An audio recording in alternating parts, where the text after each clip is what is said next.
Brought to you by Penguin.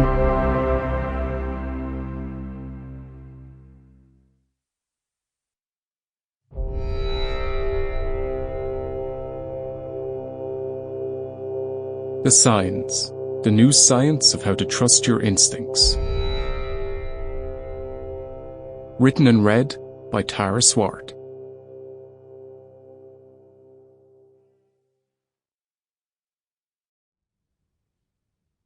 For Robin Bieber, the love of all my lifetimes.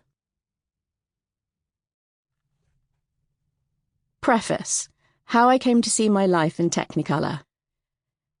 In the first few weeks after I lost my beautiful husband Robin to leukemia, the strangest thing happened. I kept seeing robins in the garden. I had heard various stories in which people said that lost loved ones sometimes appeared soon after their deaths in the form of various birds, and there is even a saying, robins appear when loved ones are near, but I still thought it was strange. I'd never seen robins in the garden so often. Yet, for a few weeks, every time I went to the French windows, a robin appeared. Then one day, they stopped, and I never saw them so frequently again. Despite growing up in a household in which spirituality was a daily presence, my parents always emphasised the importance of education, and science in particular. I was encouraged to become a doctor, which I did after studying preclinical medicine for 2 years, a BSc for 1 year, a PhD in neuroscience for 3 years, and then clinical medicine for 3 years. I did the required year of medical and surgical jobs, then worked as a doctor specialising in psychiatry for 6 years, before transitioning to become an executive advisor and a professor at the business school at Massachusetts Institute of Technology, MIT. My professional world was one of science and logic, and everything I had been taught primed me to doubt that the robins in my garden could be anything but coincidence. A small part of my mind wanted to believe that seeing them meant something, but the rational part could not. Over time, I have learnt to give that small part more respect. This book is informed by the journey I took, from dismissing the things I couldn't explain, to accepting and even embracing them, allowing the signs I noticed to show me a way forward. I felt terribly lost and was desperately searching for answers when Robin died. It was 4 excruciating months from diagnosis to death.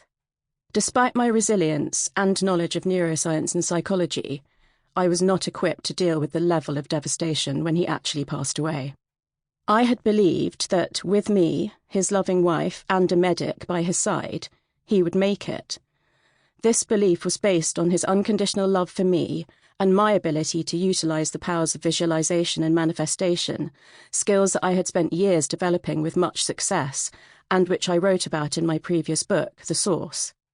In that book, I wrote about my conception of manifestation as informed by my background as a neuroscientist, describing how you can visualize positive outcomes to keep your brain in a state of hope and abundance, and thereby create the real-world actions that are more likely to favor the outcomes you desire.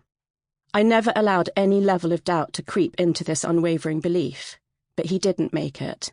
He could not. The leukemia was too ravaging, and the treatment itself was brutal. I was left falling into a bottomless pit of grief and despair, and I didn't know how I was going to make it out. I was a widow in my 40s, with a future ahead of me that would be nothing like what I had imagined.